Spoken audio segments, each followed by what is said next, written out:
I'm going to share how to use paper scraps and a shaped die to create a really beautiful card. Hey everyone, it's Joy here and welcome to my channel.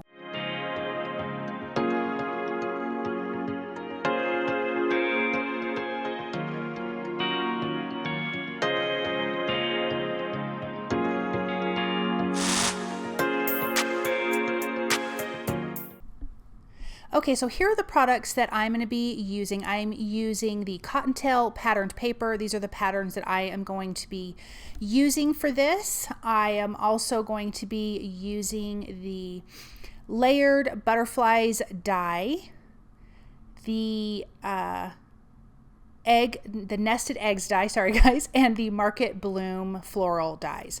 Now, I did cut my strips to about 3/4 of an inch for this. Now, I want to make it clear, these were not scraps that I had because I have not used this patterned paper before, but we all have scraps, especially beautiful patterned papers. I know I keep all my scraps in with my patterned paper, so you could just pull those out, do whatever you're going to do with them, and then put them on a shaped die. But I just wanted you guys to understand that. Full disclosure, these ones particularly here are not scraps of mine because I had not used this patterned paper yet.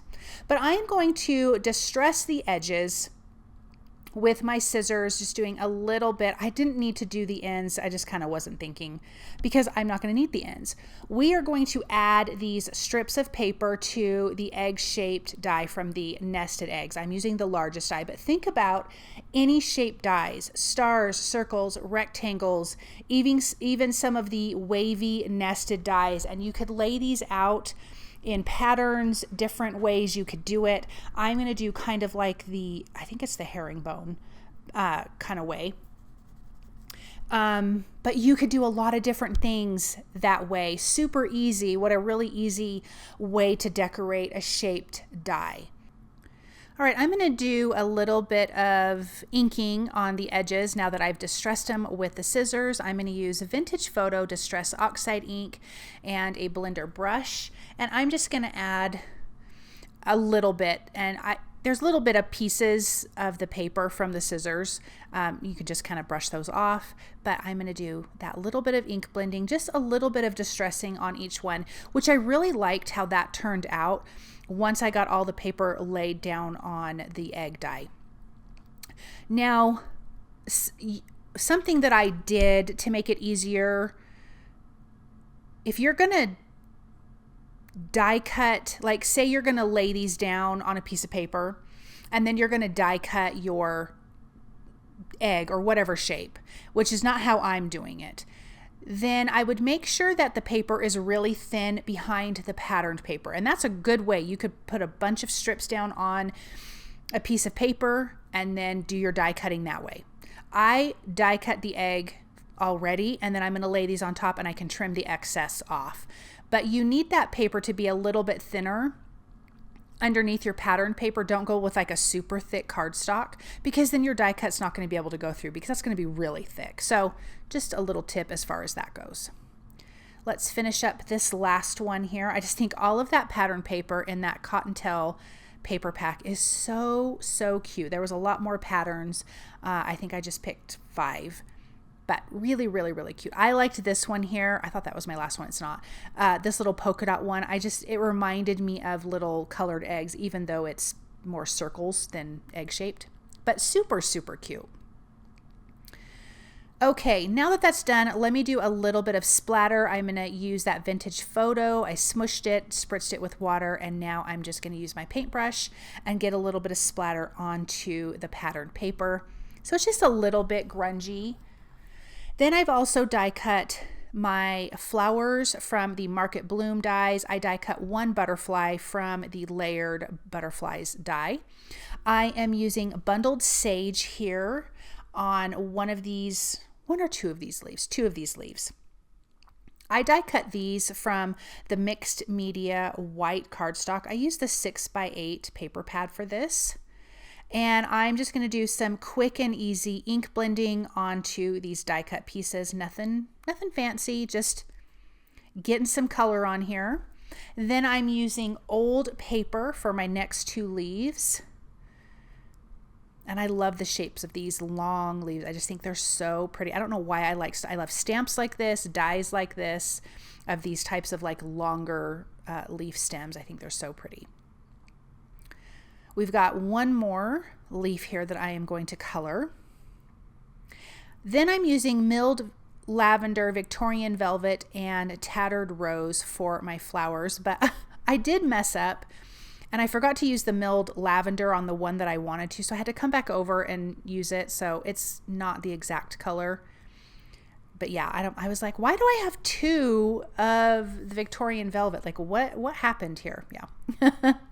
Apparently I wasn't thinking.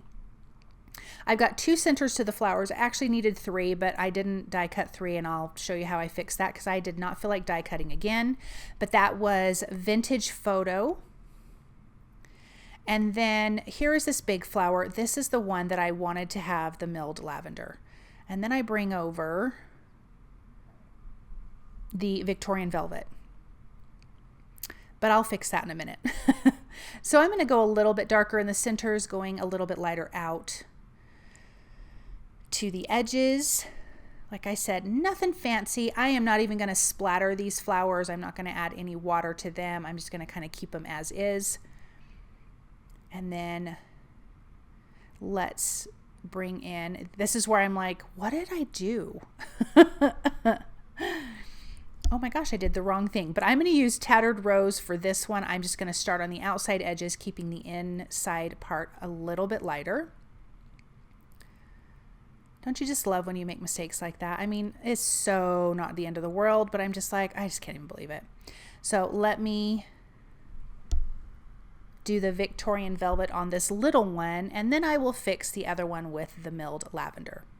Yeah, see right here, I'm like, yeah, that's the same color. So funny. So let me fix that. I'm just going to go over it. I'm going to change it a little bit, and it did change it a little bit. I mean, you know, got a combination of 2 colors. It looks beautiful, but that looks different now, and that's what I needed it to do. So no big deal. Okay, let's do our butterfly. I'm going to do this in milled lavender as well, and it's going to look different than the other flower, obviously, because it doesn't have the other color underneath. I'm going to do the tips of the wings, and then keeping the inside just a little bit light. I'm going to add some foam adhesive to my egg here, and I'll be honest, I don't know why I die cut 2 eggs. I'm really not sure why I did, and I'm not sure what I was thinking. So you'll see what I mean in a minute, because I'd hear this egg to another egg and I couldn't tell you why. I don't know. I must have changed my plan on something and then didn't think it all the way through. I am going to lay out these strips. So again, these could be your, your strips that you have left over, your, paper pieces that you have left over, your scraps, and then trimming them down. And then I'm just going to kind of lay them out like this. So I was kind of playing with it going, do I like this idea? I think I like this idea, but I need to kind of scooch them over so I don't have like all this white space in between. So I'm going to butt that up next to that one and then just kind of go back and forth. And then when I reach this last piece here, I can trim off the excess and use those other little pieces. So that's what I'm going to do here.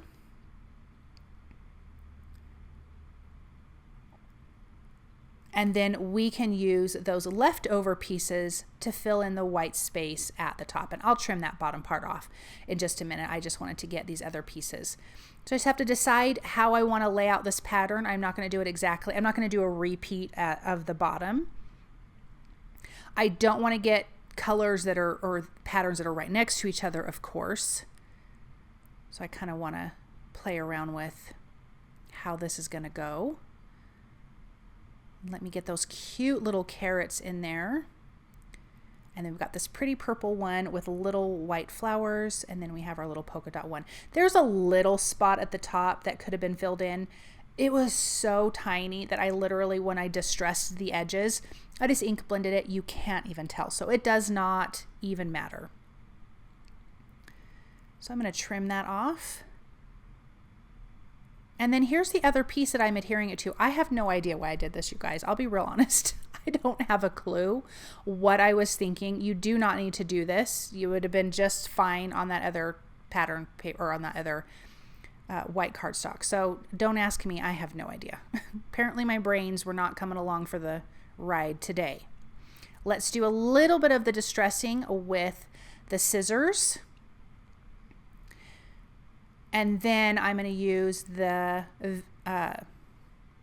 Vintage Photo. Sorry guys, I couldn't remember what it was called. And I'm just going to ink blend the edges just a little bit. And like I said, now that I distressed that and inking at the top, you can't tell that there was like this little microscopic spot of white that did not get any pattern paper. Let's get our flowers on here, and then we're going to work on the background. It's a really quick and easy background using a little bit of liquid glue. I am going to use foam adhesive, like a little foam adhesive square behind the butterfly. And that's going to give that a little bit of dimension, but we can get these other leaves tucked in here. And then I have that one other big leaf. I'm going to trim that down, just trim some of that off so I can put that in. I wasn't going to use it as the full big leaf, but then I was like, no, I think I need one more.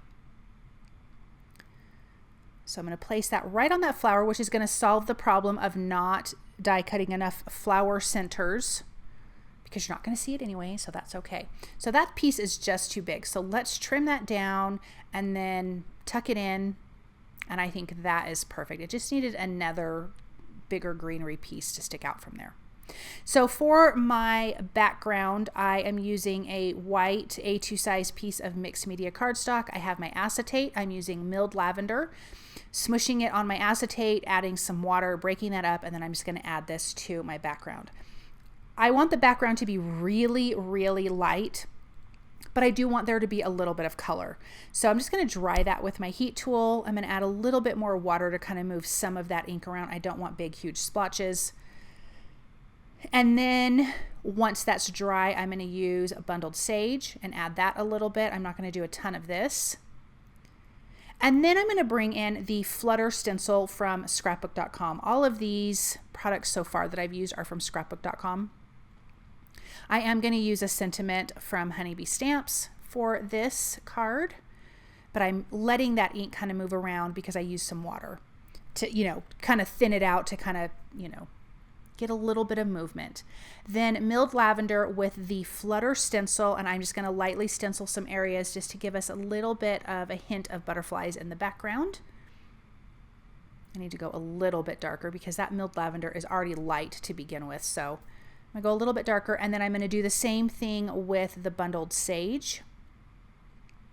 So you can see there's just a hint of little butterflies. So let's bring in that bundled sage and do that really quick. I'm going to clean my stencil off. Got little fuzzies everywhere. Let's get this going here and add a little bit of this in some areas. This is a little bit darker, so I dabbed off some of my ink. And then this is a beautiful background. I am going to rough up the edges just like I did with the rest of it with my scissors, but I am not going to add Vintage Photo. So I'm going to speed this up really quick. I'm not going to add Vintage Photo to the edge of this because I really want this to kind of be the background, and I didn't feel like it needed it. And then this will also be adhered to a white A2 size card base. I'm going to pop this egg up with 1mm foam adhesive, but doesn't that look pretty on that background? I think it turned out really, really nice. I love this card. I love those little patterned paper pieces. This is such a perfect craft for your scraps. Such a perfect craft. Any shape dies, I think this would absolutely work on. So I think this turned out lovely, even though these weren't my scraps this time. Let me put that right in the center. And then I'm going to stamp the sentiment in my MISTI with black ink. This is from Honeybee Stamps He Is Risen stamp set, and there is a coordinating die. And then I'm going to adhere this to my card, which I totally forgot to show you guys, but I have some foam adhesive behind it, just 1mm, and I popped it right there. So now we can see this beautiful finished card with all of that pretty pattern paper, pretty flowers. What a great Easter card. And I personally just absolutely love the sentiment. So yeah. Thank you guys so very much for stopping by and watching. I hope that you enjoyed this project, and I hope you guys have an amazing day.